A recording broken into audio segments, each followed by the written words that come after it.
Hi, I am so glad you are here. I have so much to tell you about. I'm so excited about this week and this whole month coming up. I just want to celebrate. A lot of exciting things seem to be coming together and happening here. So I want to let you in on the schedule for December. This Saturday, the 7th of December, come for the art opening for local artist Liz Kilmer. You're getting a preview of some of the show right now, but her most popular piece, I can't get it in shot. I tried, I did a short in front of it, and I can't get the camera to focus on it because it wants to autofocus to me. So there's 5 other paintings in here you're not seeing. Oh, come down and congratulate her for her exquisite art. I'm already selling prints of one of these paintings because it just captures so many people's hearts. It's absolutely beloved. So come down on Saturday for the art opening. Ooh, mwah, it shall be magnificent. We'll have the Tarot Lab the very next day on Sunday the 8th. That's this coming Sunday. That's with Nancy Antonucci, local tarot expert, author, tarot organizer, because she helps to put together what is now becoming the North Star Tarot Retreat. Very excited for that coming up this winter, next in 2025. I'm sure I'll have her back on so she can talk about that event and we can talk about her books and all of the wonderful work she's doing. Next up, the next weekend, the 14th, on Saturday the 14th, the Standing Stones will be back. Standing Stones is always a free event. It's sort of their Intro to Paganism series. And on the 14th, they're going to cover earth and air, 2 of the elements. And you're in luck because if you come to that one, that's the first of the 2 classes on the elements that they're doing. You don't have to have attended any of the other classes. They've already covered what is paganism, the Sabbats and the solar cycle, also called the Wheel of the Year, and moon mysteries, which would be about the Esbats and the lunar cycle and how it gets used magically. Really good series. This is about, I think, their 3rd or 4th generation of teachers. Really good team. I am hearing amazing things, and they're just the nicest people. So come down and check it out by all means. That's going to be at noon to 2 on the 14th. Oh, I didn't mention the art opening starts at 4 o'clock on Saturday, 4 p.m. on Saturday, as soon as the herbal students and I get out of the space. The Reiki 1 class, if you want to start your Reiki journey, that is on the 15th on Sunday in a couple weeks. And that's always a fun class to do. Sometimes it's a big class and takes all day. Sometimes it's a tiny class and it takes 2 or 3 hours. I think the last time we spent over 3 hours because we really got into some great questions and conversations. It wasn't a large class, but it was fascinating. It was a great discussion. We went through all the information for Reiki 1. We went through the attunements. We went through some practice time, but that lecture time where we're getting all the basic information, the questions were so good that we just kept going. It was fantastic. It was a great class. I highly recommend if you're ready for your Reiki 1 or want to redo your Reiki 1, because we've had some students come through that are looking to redo Reiki 1 because it's been a long time since they had it done. And some of them are also comparing their experiences from one Reiki 1 to the other, which is always fun and enlightening. Lots of positive feedback on those too. So always a good time. On the following Saturday, the 21st, on the winter solstice, we are opening the book vaults downstairs. So if you want to see the used books that rarely see the light of day up here, they tend to get sold on our online channels, Amazon and abe.com, which I do recommend. If you're looking for used books, check out abe.com. It's now owned by Amazon, but ABE stands for American Book Exchange. That's why those are the letters for the name. We're on there. You'll find us on there. You'll find lots of other really good vendors on there. So do check them out. More and more of our used books are winding up on ABE as opposed to Amazon, simply because it's more friendly to used books and listing used books. So check them out when you get a chance, but come down and find out more about our collections downstairs right now. I just shipped off a really cool book today. Actually, 2 went out today, 1 went out yesterday, and a couple things went out on Monday. Busy time. We've got used decks down there as well as books, so come check it out. Some of them are way off topic, but the ones that we've got that are cool, ooh, I've got this beautiful chakras book by Leadbeater. Not a theosophist personally, but it's a cool book. It's got the original artwork in it with the onion skin paper that they used to put over the art to protect it. It's just a great looking book for an antique book. So I just totally recommend you come down. We're going to open it up at noon, right when we open. So come check it out. And later that day, on the 21st, that Saturday, stay tuned because we're having a free class from Tim, the guy who does those really cool altar plates for us. He's going to come in and talk about his work, his philosophy, and how to use those plates effectively. He's a great speaker on this. He's been a guest on the lives here. So check him out at 4 o'clock on the 21st, right? We will be absolutely doing, ooh, the date's wrong on the calendar for this. Sunday the 22nd is when we're going to have Palmistry 101 at 4 p.m.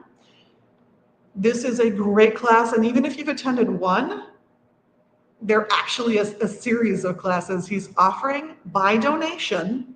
So come ready to make a donation for his time, his efforts, the space, by all means. But he's going to look at your palm while you're there. You're going to get great information. And his in-depth knowledge of palmistry, Chris's in-depth knowledge of palmistry is just amazing and profound. And he so wants to share it. He wants to make sure people are continuing the tradition of palmistry. And he uses palmistry perspectives from around the world in his work. He's truly a master of this craft. So come and check him out. I will say that we will be doing the Reiki share on the 29th at noon. That'll be the last Sunday of the month. And of course, we've got all of our little lives on Sundays. I usually do something about energy work. It's been Reiki lately, but we've just finished up a 5-part series on the Reiki principles. So if you've got something you want to hear about for energy work, let me know, because I'm going to be looking for something on Sunday at 10. Suggestions from you guys are always welcome. On Mondays, we usually get together and meditate. I messed that up this week and did something on magic, which I expanded on the next day when we normally talk about magic. Had a weird morning, mixed up my days, what can I tell you? But we'll meditate again next week. And of course, the big lives on Wednesdays, this show with our discount word and all the fun stuff. And on Thursdays, talking about herbs. These are all of them are live at 11:15, so come check us out. Whether you check us out live or check it out in the replay, do go ahead and give us a like, subscribe, all the things. This should be getting to Blue Sky soon as well, so be on the lookout for that. I'm very excited because we've got ourselves registered. Anything I'm missing from the calendar? Oh yeah, Herbalism 3 is on Tuesday evenings when we close. Herbalism 2 is on Wednesday evenings when we close, and Herbalism 1 is this Saturday, the 7th, starting at 10 before we even open. Always a fun time. If you're interested in the herb classes, these are 9 months each, and they go for 3 years. I've had students go, I just want year 1 because I'm just going to get the basics. And by the end of year 1, they're just usually chomping at the bit for year 2. It's rare that we don't have somebody sign on for the remainder of the program. It's just a great time, and we get so in depth and we learn so much. The year 3s right now are going through pulse reading in depth, which is just so much fun. But that's what we've got coming up for now. Working on the next author event, very excited because there's a couple people who want to come and do one, and I'm really looking forward to them being here. But I'm going to hold them in reserve. So stuff that has come in. We got a nice book order in from Llewellyn. They're running behind. They're running a little later, so you can tell the holiday ordering for other stores has kicked in. But I wanted to show you a few of the things we got in. We got the Sabbath set back. So if you're looking for a gift to impress your Wiccan friend, this is a good deal, actually. I think it's $90. But can she lift it? If you really want to impress your Enochian buddy, oh my goodness, or need a treat for your Enochian self, this is the 3-volume set. We've had a few of these this year. They don't last all that long, I gotta be honest. But this is the complete mystical records of Dr. John Dee. So who's Dr. John Dee, for those of you who are not already into it? He lived in England during the reign of Queen Elizabeth I, and he did angelic magic. He wanted to speak with the angels. He developed the Enochian language. He and another gentleman, he had a partner in all this. But this is this incredibly complete collection of writings, the errata, the numbers, the notes. There are appendices to give you context. So if you've ever wondered if you really understood some piece of John Dee's writing, this will give you some explanations. This will get a little more in depth in a way that modernizes some of it. It's just a really nice volume, 3-volume set. I'm going to show you. As Roger would say, you know it's a good book because it's got pictures. That said, I do have a few thoughts of other things that have come in. We got our lovely astrological planner back. I love that one. Very handy and convenient. And if you're looking for a nice gift, but maybe you don't want to bite on the big Sabbath set, I right now would really recommend the Elemental Magic set. It doesn't come as a boxed set, which in this case is a good thing, because this one was written by Dodie McKay, a delightful person who was at the Sowen Symposium this past fall, and we have several copies signed by her still in the shop. She's a Canadian author. Obviously, she wrote this one for Llewellyn, and she's got another one too that we've got on the shelves that's really good about finding your animal allies. Really in-depth, nice, gentle book to kind of take you through the process and different ways of connecting. I will also say we still have some calendars, but I am starting to taper down on which ones I'm restocking. Witch's calendar, absolutely. Astrological calendar, you bet. But am I going to get a lot more dragon calendars? Probably not. Wild Woman Rising? Also probably not. So come grab the calendar that you love. Alice in Wonderland, this is just a fun calendar if you haven't seen it yet. Oh, it's got all these great, look at all that, all these great pictures. And that's really what the calendars are about. I don't use calendars anymore the way I used to.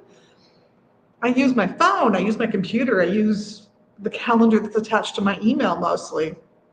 But I do view this as 12 little pieces of art that I get to hang up in my home all year long.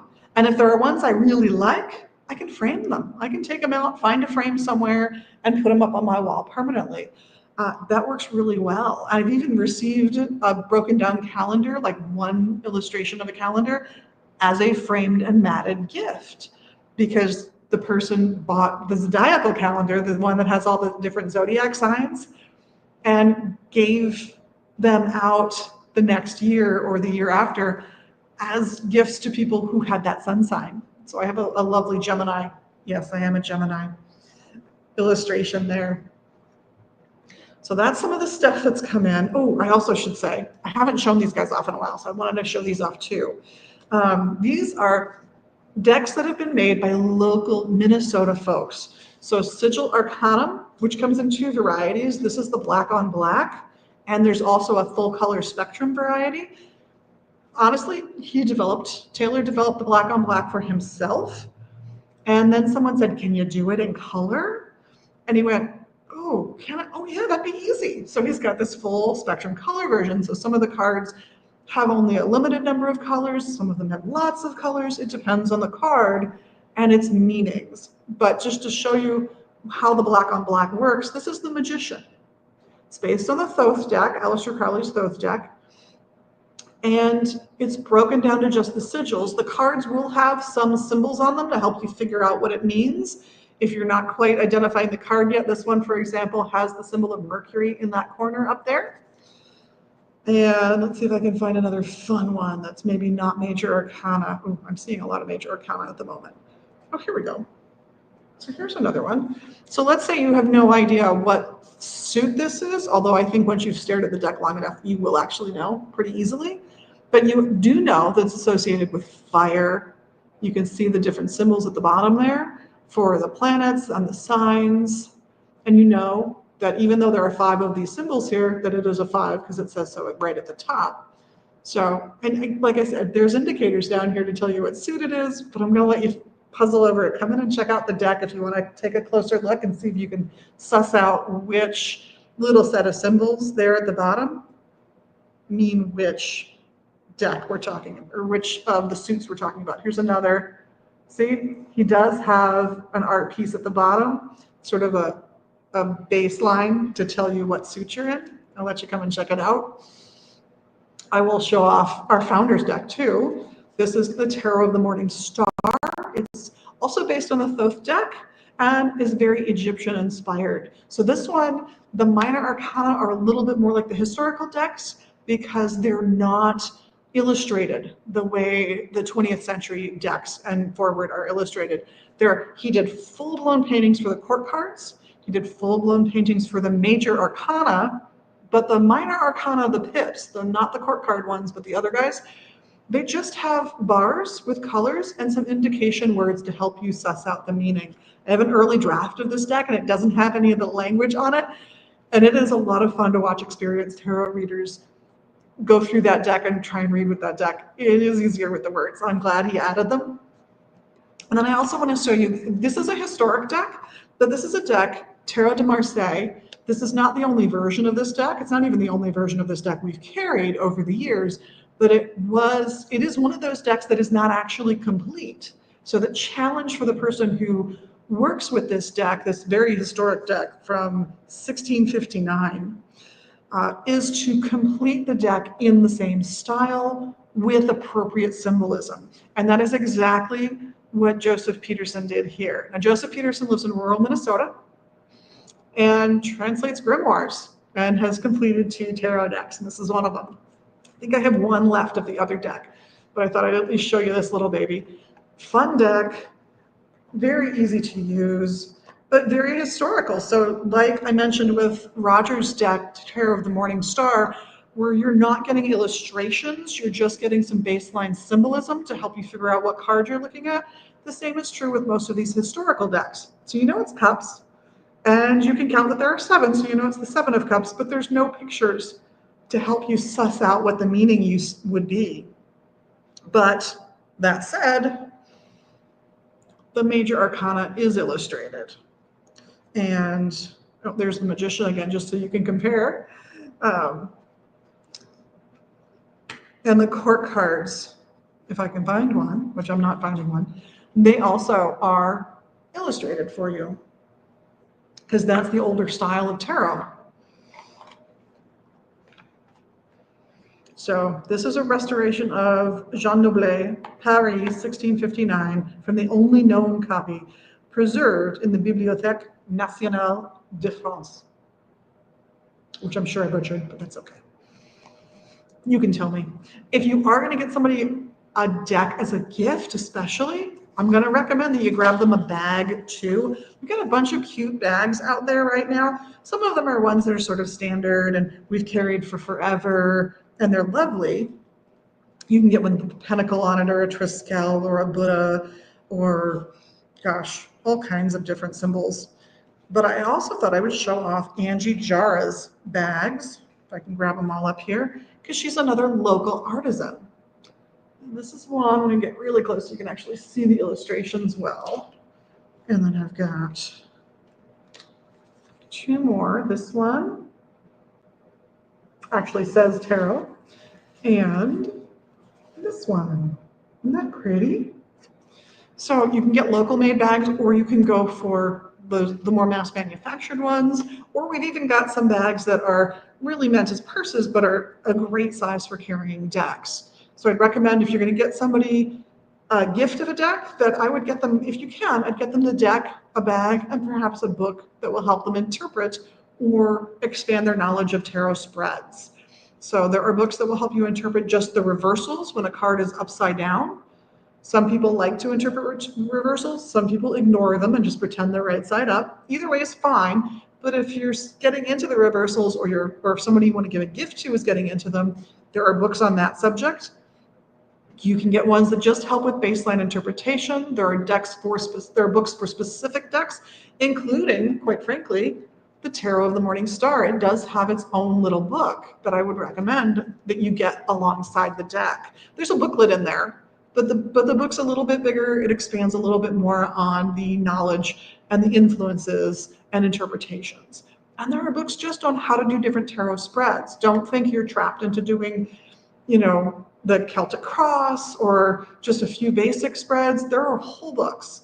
And I would also recommend, if you want to get into the history, we've got some Los Scarabeo books that look like they are really, they look like textbooks, college textbooks or late high school textbooks.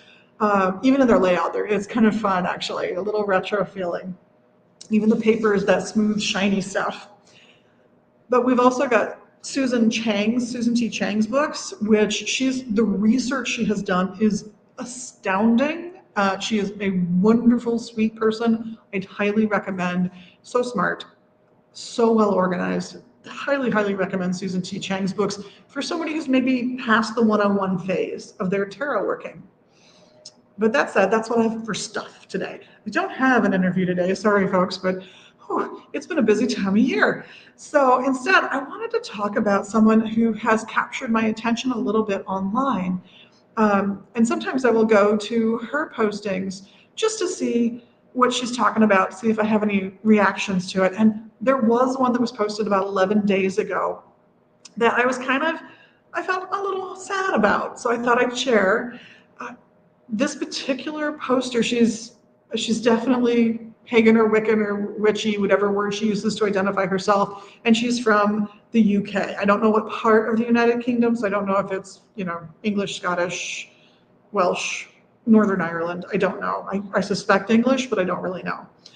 But the complaint was about handmade pagan items and whether or not you should be doing that, or if you should be doing it for yourself. And I'm going to say, bravo if you do it for yourself. I think that's amazing. I think that's incredible. If you want to put together magical herbal baths for people and you come and grab a bunch of appropriate ingredients and we can help you out with that, that's wonderful. Or sachets or anything you would think you could do. Or if you want to carve some candles for people because you have a really steady hand and you can make something look good and still have a positive, wonderful, magical intent, that's great too. Maybe you want to put together some stone bags for people with specific goals in mind for them. You want to help them to embrace new relationships. So you want to pick up maybe some rose quartz, some labradorite, a few other pieces, or you want to help them to embrace that new job they're looking for and really succeed at that job hunt. Maybe you're going to pick up some things that have to do with communication, the planet Mercury. There's all kinds of wonderful choices there. I might pick malachite, for example, or you want to offer them some protection and you pick them up some hematite would be lovely. I might also pick something that helps to ground them, perhaps amethyst. But you can come up with a handful of stones that you can then put in a beautiful little bag, and it's a good handmade gift. We also support local craftspeople who put together beautiful things, and I've shown you lots of them here. Great brooms from Mary, wonderful beard oils and magical inks from a completely different Mary, and not to mention her Happy Hoo-Ha cream, which she's done a marvelous job at everything she's made. I have to be honest, the beard oils have been popular, the inks have been popular, the creams have been popular, just as the other Marys, brooms and witches' balls and protection bells have also been absolutely wonderful. And I love that the protection bells that Mary makes cover the more traditional use where you hang it on a doorknob so it has a soft crocheted ring that everything hangs off of, or a hard vine ring that you can hang on the wall that all of the protection pieces hang down off of. They're great. They're well made. They're beautiful. Are they always going to be like perfect for you that in that moment? Are you going to absolutely fall in love with that particular one? No. And I'm okay with that. Art's just that, personal. That's what I like about these artisans and what they produce. It's personal. If you want to use those magical inks, oh my gosh, the amazing things you can do with them. A set of those with some way of using them. I actually kind of like using Q-tips with them, so I don't know how fancy that would be in a gift, but it would be great to give somebody a blank journal, a set of magical inks, and a way of using the magical inks, a paintbrush, Q-tips, whatever seems to work best from your perspective. I'm not going to tell those artists that they shouldn't be making stuff. I think everything they make is really special and magical and beautiful and wonderful. So yeah, I'm feeling a little sad that she was a little snarky, that lady online, about really beautiful stuff that people go to all the effort of making and bringing in and figuring out how to price. Uh, and I love working with new artisans. One of the artisans that has come in this past year, we had to have the conversation. I had that conversation with her of, no, we're not just going to cover the cost of the materials. You spent time, you have some talent, you have an eye for how you're doing this. It was one of those more visual representations like the brooms or the jewelry. I'm not going to say who, but you deserve to be compensated for what you're doing. Even if it's a hobby, even if it's a sideline that you do because it makes you happy. And it makes you happy thinking not just that you made it and that you love it, but that somebody else loves it and puts it in their home and uses it to whatever effect they want. That's beautiful. That's an amazing local exchange beyond any other piece of it. So I'm going to say yay for the local artisans, and I'm going to say go for it. Educate yourself. Know what you're doing if you're one of those local artisans. I will give credit to the critic online about this process and about local people making things. Uh, there were a couple of valid points I thought she had. One was if you're going to attribute a specific magical purpose to what you're making, make sure that the colors, the stones, the herbs, what have you, that you're putting into the work are fit for purpose. You know, don't put a stone that has to do with communication into your job hunt. Well, I might put it in the job hunt, but don't necessarily put it into a protection ornament, or don't necessarily put it into something that is meant to help somebody stay sober, for example. Communication's a side help to that, but there are better, more purposeful choices to make there. So educate yourself if you're going to do it. Do a little online research, get a couple of books for reference so that you've got some handy tools to help you be a better artisan or a better artist. But let yourself go crazy. Let yourself really explore that side of who you are. And if you decide you want to share it, share it. Share it as gifts. Share it by selling it on consignment at one of the local shops here. I'm going to support them all because I think everybody who has a shop has really taken on a service to the community, and I love that they're doing it. Always felt that way. Oh, probably always will. I don't like when shops decide they want to be enemies. I'm not in favor of that. So, all that said, I have to wrap it up pretty soon. So I'm going to say, please support the local artists and the local artisans. Those local makers are wonderful people, and they care so much about what they do. And I haven't encountered anybody who has not done that kind of research, who hasn't looked at what they're doing carefully enough to have made good choices about their materials. So that was one of the criticisms. What was the other big criticism? That was the biggest one. That was the one I really reacted to. It's like, I don't know anybody who does that. Her example, by the way, was don't buy a random bag of crystals from a shop and then just shove some into whatever you're making and hope that the associations work, especially if you can't identify which stone you're working with. Because if you're buying like a hodgepodge bag, it's usually cheaper, it's usually at a discount. But if you can't identify the stones, maybe don't do that. Maybe buy stones fit for purpose. Be deliberate about your choices. I would agree with that criticism, honestly. I just don't tend to see that in our shop and the work we do here, supporting those local folks. So I am going to say that our phrase for your discount word of the week is going to be shop local, because because I'm going to encourage you to do it. I've loved the folks that have come in the last couple of weeks who have made it clear they make a point at stopping at more than one shop, that they actually like to support multiple places and spaces. Bless you all for that. I think that's incredible and wonderful. Find your favorites and go for it, would be what I would say. And find your favorite artisans and support their work. Support our artist at our art show this weekend. Her art will be up for a few months, and then we'll change out for somebody else. If you want to be featured as an artist in our gallery, we do an opening. Sometimes we even do a closing. But your art is usually featured for about 3 months. And then we move on to the next opening. So I hope you all have a wonderful week, and I hope to see you tomorrow for a few minutes for a little herbal magic. And assuming I can make it, ooh, I think I can. And of course, next week for all of the shorts and the big show next Wednesday. Have a wonderful week, blessed be, and let us know what you're thinking we should be working on. Thanks.